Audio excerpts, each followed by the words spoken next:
PM Modi ने जेवर में इंटरनेशनल एयरपोर्ट का किया उद्घाटन। पूरा होने पर दुनिया का चौथा बड़ा एयरपोर्ट बनेगा। पीएम मोदी ने सबसे पहले देखा जेवर एयरपोर्ट का मॉडल, एयरपोर्ट के डिटेल्स के बारे में ली जानकारी। पीएम मोदी ने कहा जेवर इंटरनेशनल मैप पर अंकित हुआ। दिल्ली, एनसीआर और पश्चिमी यूपी के लोगों को होगा फायदा। सर्विस सेक्टर का इकोसिस्टम, एग्रीकल्चर सेक्टर में पश्चिम यूपी की अहम साझेदारी होगी। नोएडा इंटरनेशनल एयरपोर्ट उत्तर भारत का लॉजिस्टिक गेटवे बनेगा। जेवर एयरपोर्ट की मेट्रो से लेकर रोड तक होगी कनेक्टिविटी। पीएम मोदी का विपक्ष पर अटैक। अभी तक यूपी को ताने सुनने के लिए किया गया था मजबूर। आजादी के 7 दशकों बाद यूपी को उसका हक मिला।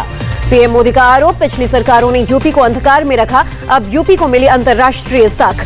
यूपी मल्टीनेशनल कंपनियों का सेंटर बना। अब देश दुनिया के निवेशक यूपी को उत्तम सुविधा और निरंतर निवेश की जगह बताते हैं। पीएम मोदी का हमला, पहले की सरकारों ने पश्चिम यूपी को नजरअंदाज किया। 2 दशक पहले यूपी की बीजेपी सरकार ने देखा था इस एयरपोर्ट का सपना। पीएम मोदी बोले, हम चाहते तो 2017 में एयरपोर्ट का कर देते शिलान्यास, पर इंफ्रास्ट्रक्चर हमारे लिए राष्ट्र नीति का हिस्सा। पीएम मोदी का अखिलेश यादव पर प्रहार। कहा, राजनीतिक दलों ने अपने स्वार्थ को सर्वोपरि रखा, हम सबका साथ सबका विकास के मंत्र पर चलते हैं। ज्योतिरादित्य सिंधिया ने कहा, आने वाले दिनों में 34,000 करोड़ से भी ज्यादा का निवेश होगा। जेवर एयरपोर्ट को रेल, मेट्रो, बस सेवा से जोड़ा जाएगा। जेवर एयरपोर्ट पर अखिलेश यादव का सवाल, एक तरफ नए एयरपोर्ट बन रहे हैं तो दूसरी तरफ हवाई अड्डे बेच रही है सरकार। अखिलेश यादव ने कहा, बीजेपी ने कहा था कि गरीब हवाई जहाज पर चलेगा, बताएं कितने गरीब हवाई जहाज पर चलने लगे। मायावती ने कहा, बीएसपी सरकार में ही एयरपोर्ट का काम शुरू हो सकता था, कांग्रेस सरकार ने लगाया था अड़ंगा। सीएम योगी का अखिलेश यादव पर अटैक। कहा, यूपी को तय करना है, गन्ने की मिठास बढ़ाएंगे या जिन्ना के अनुयायी तबाही मचाएंगे। सीएम योगी ने जिन्ना के अनुयायियों के दंगों की शरारत से सतर्क रहने को कहा। केंद्रीय मंत्री संजीव बालियान का तंज, बीजेपी के लिए विकास सर्वोपरि, समाजवादी पार्टी के लिए जाति और धर्म अहम। संसद के शीतकालीन सत्र से पहले कांग्रेस अध्यक्ष सोनिया गांधी के घर पार्लियामेंट्री स्ट्रैटेजी ग्रुप की बैठक। सरकार को घेरने के लिए कई मुद्दों पर चर्चा। यूपी चुनाव के लिए कल से कांग्रेस का सदस्यता अभियान। मिस्ड कॉल के जरिए 15 दिन में 1 करोड़ नए कांग्रेस सदस्य बनाने का लक्ष्य। लखनऊ में बरसे अखिलेश यादव। कहा, किसानों को नहीं मिल रही खाद, बिजली महंगी, बिजली बिल आता है तो करंट जरूर लगता होगा। प्रियंका गांधी का तंज, बीजेपी सरकार में खाद न मिलने से किसान त्रस्त, कांग्रेस समय से पहले खाद उपलब्ध कराएगी। अखिलेश यादव और जयंत चौधरी की मेरठ में 7 दिसंबर को होगी एक रैली, गठबंधन का भी हो सकता है ऐलान। यूपी के मंत्री जितिन प्रसाद का दावा, बीजेपी को समाज के हर वर्ग का समर्थन है, यूपी में बीजेपी पिछला रिकॉर्ड भी तोड़ेगी। रक्षा मंत्री राजनाथ का विपक्ष पर हमला। कहा, हम जनता की आंखों में धूल झोंक कर नहीं, जनता की आंखों में आंखें डालकर राजनीति करना चाहते हैं। राजनाथ सिंह ने कहा, 7 साल में हमारे नेताओं पर नहीं लगा भ्रष्टाचार का कोई आरोप। लखनऊ में मुलायम सिंह यादव से मिले राजा भैया। कहा, जन्मदिन पर शामिल नहीं हो पाया था, शिष्टाचार मुलाकात। मिलने के बाद बोले राजा भैया। कहा, नेताजी का आशीर्वाद मिला, भावुक पल। गोवा में बोले बीजेपी अध्यक्ष नड्डा, कांग्रेस की नीति रही वादे करो, प्रलोभन दो और वोट लो, जीतने के बाद में हम कौन तुम कौन। जेपी नड्डा ने मनोहर पर्रिकर को किया याद। कहा, पर्रिकर ने लाइफ सपोर्ट सिस्टम पहनकर अटल सेतु पुल का निरीक्षण किया था और पूछा था, हाउ इज द जोश। जेपी नड्डा का विपक्ष पर तंज। कहा, वैक्सीन को लेकर लोगों को गुमराह क्यों किया, कहते थे मोदी टीका, अब वैक्सीन, सबने वैक्सीन ली। केंद्रीय मंत्री मुख्तार अब्बास नकवी का बयान, मोदी युग ने कांग्रेस के कट, कमीशन और भ्रष्टाचार की विरासत को ध्वस्त किया। चुनाव से पहले बीएसपी को एक और झटका। शाह आलम उर्फ गुड्डू जमाली ने पार्टी के सभी पदों से दिया इस्तीफा। मंत्री राजेंद्र गुढ़ा के बयान से राजस्थान के सीएम गहलोत नाराज, मर्यादा में रहने की दी नसीहत। चन्नी सरकार को सिद्धू की धमकी। कहा, ड्रग्स और बेअदबी मामले में रिपोर्ट जारी करें वरना करूंगा भूख हड़ताल। 27 नवंबर को चंडीगढ़ जाएंगे सीएम केजरीवाल। मोहाली में अध्यापकों के धरने में होंगे शामिल। मुकुल संगमा ने कहा, कांग्रेस विपक्ष का रोल निभाने में नाकाम। मुकुल संगमा का कांग्रेस पर आरोप, पार्टी अगर अपनी विचारधारा के साथ ही न चले तो वहां नहीं रहा जा सकता। अधीर रंजन चौधरी का ममता बनर्जी को चैलेंज, हिम्मत है तो 12 विधायकों को टीएमसी सिंबल पर लड़ाएं चुनाव।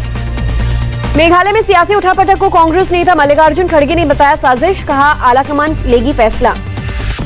टीएमसी की याचिका पर सुप्रीम कोर्ट ने गृह मंत्रालय को दिए निर्देश। अर्धसैनिक बलों की 2 कंपनियां तुरंत त्रिपुरा में तैनात करने को कहा। सुप्रीम कोर्ट में टीएमसी ने लगाया आरोप, उसके उम्मीदवारों और समर्थकों को नहीं जाने दिया जा रहा पोलिंग बूथ।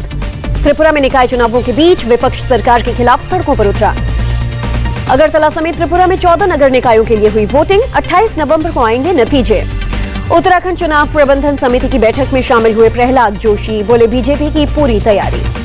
26 नवंबर को रूस, चीन और भारत के विदेश मंत्री मिलेंगे। वीडियो कॉन्फ्रेंसिंग के जरिए होगी मुलाकात। घर वापसी पर बोले राकेश टिकैत, जब तक सरकार एमएसपी पर कानून नहीं लाएगी, आंदोलन जारी रहेगा। किसानों से बातचीत करे केंद्र सरकार। राकेश टिकैत ने कहा, एमएसपी पर पीएम को लिखी चिट्ठी को 4 दिन हुए, अभी तक सरकार का कोई जवाब नहीं आया। ओवैसी का नाम लिए बगैर राकेश टिकैत का बड़ा हमला। लोगों से कहा, बांध कर रखो, बाहर जाएगा तो बीजेपी की मदद करेगा। केंद्र सरकार पर शरद पवार का निशाना। कहा, यूपी और अन्य राज्यों में चुनाव नहीं होते तो कृषि कानून वापस नहीं लेती केंद्र सरकार। सीबीएसई ने विदेशी छात्रों के लिए बदला नियम, अब स्कूलों में दाखिले के लिए अप्रूवल जरूरी नहीं। चीन और पाकिस्तान के गठजोड़ पर बोले नेवी चीफ करमबीर सिंह। कहा, हालात पर हमारी नजर। भारतीय नौसेना के बेड़े में शामिल हुई घातक सबमरीन आईएनएस वेला, समुद्र के अंदर से जेट्स को मार गिराने में माहिर सबमरीन। नौसेना प्रमुख एडमिरल करमबीर सिंह की मौजूदगी में नौसेना को मिली आईएनएस वेला। मेक इन इंडिया के तहत भारत में ही तैयार की गई है submarine. Navy chief admiral Karambir Singh ने कहा, नौसेना की क्षमता को बढ़ाने में अहम भूमिका निभाएगी आईएनएस वेला। भारतीय वायुसेना को मिले 2 मिराज 2000 फाइटर जेट। फ्रांस से ग्वालियर एयरबेस पहुंचे विमान। जम्मू कश्मीर की कई जगहों पर एनआईए की छापेमारी। आतंकी साजिश मामले में जांच में जुटी एनआईए। भारतीय वाणिज्य मंडल में गृह मंत्री अमित शाह का संबोधन। कहा, पूर्वोत्तर के बगैर पूर्वी भारत का विकास नहीं। अमित शाह ने कहा, पिछले 7 सालों में हमने इंफ्रास्ट्रक्चर बढ़ाने पर किया काम। 2024 तक एयरपोर्ट से जुड़ेंगी पूर्वोत्तर की सभी राजधानियां। शिवसेना नेता भावना गौली के करीबी सईद खान ईडी का शिकंजे में। 3.75 करोड़ की अस्थायी संपत्ति कुर्क। रेलवे स्टेशन पर प्लेटफॉर्म टिकट हुआ सस्ता, 50 रुपए से अब वापस 10 रुपए हुए दाम। नई शिक्षा नीति के खिलाफ भोपाल में एनएसयूआई का हल्ला बोल। मार्च के दौरान पुलिस ने किया लाठीचार्ज। अब ड्राइवर के बिना दौड़ेगी दिल्ली मेट्रो की पिंक लाइन। केंद्रीय मंत्री हरदीप सिंह पुरी ने दिखाई हरी झंडी। केंद्रीय मंत्री हरदीप सिंह पुरी बोले, 1 साल में दूसरी ड्राइवरलेस ट्रेन शुरू की गई। सुप्रीम कोर्ट ने दिल्ली में कंस्ट्रक्शन के काम पर लगाई रोक। प्रदूषण बढ़ने के बाद चीफ जस्टिस की अध्यक्षता वाली बेंच का फैसला। सुप्रीम कोर्ट के आदेश पर बोले दिल्ली के पर्यावरण मंत्री गोपाल राय, प्लम्बिंग, इलेक्ट्रिक और कारपेंटिंग को छोड़कर कंस्ट्रक्शन के सारे काम होंगे बंद। दिल्ली के सीएम केजरीवाल ने कहा, कंस्ट्रक्शन वर्कर्स के खाते में डाले जाएंगे 5-5 हजार रुपए। मजदूरों की आमदनी के आधार पर नुकसान की भरपाई करेंगे। कांग्रेस नेता सलमान खुर्शीद को दिल्ली हाईकोर्ट से राहत। सलमान खुर्शीद की किताब पर रोक लगाने से किया इनकार। दिल्ली विधानसभा की कमेटी ने कंगना रनौत को भेजा समन। 6 दिसंबर को पेश होने को कहा। दिल्ली के राजौरी गार्डन में मामूली कहासुनी पर युवक की चाकू से हत्या, आरोपी गिरफ्तार। दिल्ली के द्वारका से 106 करोड़ की कीमत के 10 किलो हेरोइन बरामद, एक आरोपी गिरफ्तार। हरियाणा के यमुनानगर में कबाड़ की दुकान में लगी आग, हादसे में 4 लोगों की मौत, 4 घायल। गुवाहाटी आईएसबीटी से 50,000 ड्रग्स टैबलेट जब्त, एक आरोपी गिरफ्तार। करीब 200 दिनों के बाद परमबीर सिंह पहुंचे मुंबई। क्राइम ब्रांच ने परमबीर सिंह से करीब 6 घंटे तक की पूछताछ। परमबीर ने कहा, जांच में शामिल होने आया हूं, सुप्रीम कोर्ट के हर आदेश का करूंगा पालन। परमबीर को लेकर महाराष्ट्र के गृह मंत्री वलसे पाटिल ने की बैठक। समीर वानखेड़े के पिता को बॉम्बे हाईकोर्ट से राहत। नवाब मलिक, समीर के परिवार के खिलाफ अब कुछ नहीं कर पाएंगे पब्लिश। नवाब मलिक ने बॉम्बे हाईकोर्ट में दिया हलफनामा। 9 दिसंबर तक समीर वानखेड़े और उनके परिवार के खिलाफ नहीं लगाएंगे कोई आरोप। शक्ति मिल गैंगरेप केस में बॉम्बे हाईकोर्ट का फैसला। उम्र कैद में बदली आरोपियों की फांसी की सजा। नागपुर में बाघ के अंगों की तस्करी, वन विभाग ने 5 आरोपियों को किया गिरफ्तार। योगी सरकार का बड़ा फैसला, महापुरुषों की जयंती और शिवरात्रि पर नहीं होगी मांस की बिक्री, आदेश जारी। हापुड़ पुलिस ने 2 शातिर चोरों को पकड़ा, करीब 18 लाख और एक बाइक जब्त की गई। यूपी के शाहजहांपुर में 3 ड्रग्स तस्कर गिरफ्तार, 1 किलो से ज्यादा अफीम जब्त। अयोध्या पुलिस की कामयाबी, 2 जुड़वा लड़कियों को उनके परिवार को सौंपा। यूपी के सोनभद्र में डकैती से पहले पकड़े गए 5 बदमाश, हथियार भी जब्त। चित्रकूट पुलिस ने 2 चोरों को पकड़ा, कब्जे से तमंचा और जिंदा कारतूस बरामद। गाजियाबाद में गैंगस्टर एक्ट में वांटेड अपराधी गिरफ्तार, थाना भोजपुर पुलिस की कार्रवाई। औरैया में अवैध शराब बनाने के आरोप में गिरफ्तार, शराब बनाने का सामान भी जब्त। अलीगढ़ में ड्रग्स के खिलाफ पुलिस का अभियान जारी, नशीले पदार्थ के साथ 2 गिरफ्तार। बाराबंकी में भी 3 ड्रग्स तस्कर गिरफ्तार, 237 ग्राम अवैध मार्फीन बरामद। सीतापुर पुलिस ने वांटेड गाड़ी चोर को किया गिरफ्तार, कार भी बरामद। मथुरा में चलती गाड़ी में युवती से गैंगरेप, एसआई की परीक्षा देकर लौट रही थी युवती, बेहोश हुई तो सड़क किनारे फेंक दिया गया। यूपी के गोंडा में ट्रिपल मर्डर से सनसनी, प्रेम प्रसंग का मामला होने का शक, 4 घायल लोग अस्पताल में भर्ती। देश में कोरोना के नए मामलों की संख्या फिर 10,000 से कम, पिछले 24 घंटे में 396 लोगों की मौत। डेल्टा वेरिएंट के खिलाफ 65% तक प्रभावी वैक्सीन, कोवैक्सीन तीसरे फेज के क्लिनिकल ट्रायल में हुआ खुलासा। देहरादून में 11 आईएफएस अफसरों की कोरोना पुष्टि, तिब्बती कॉलोनी में भी 6 लोगों को हुआ कोरोना। कर्नाटक के एसडीएम मेडिकल कॉलेज में 66 छात्र कोरोना पॉजिटिव, प्रशासन ने 2 हॉस्टल किए सील।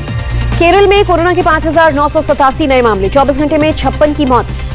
महाराष्ट्र में 1 दिसंबर से स्कूलों को फिर से खोला जाएगा। ग्रामीण इलाकों में पहले से चौथी और शहरों में 1 से 7वीं तक के खुलेंगे स्कूल।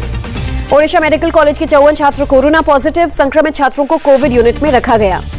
यूरोपीय संघ ने 5 से 11 साल तक के बच्चों के लिए फाइजर की कोविड वैक्सीन को मंजूरी दी। व्लादिमीर पुतिन का दावा, रूस ने नाक से लेने वाला एंटी कोरोना स्प्रे तैयार किया।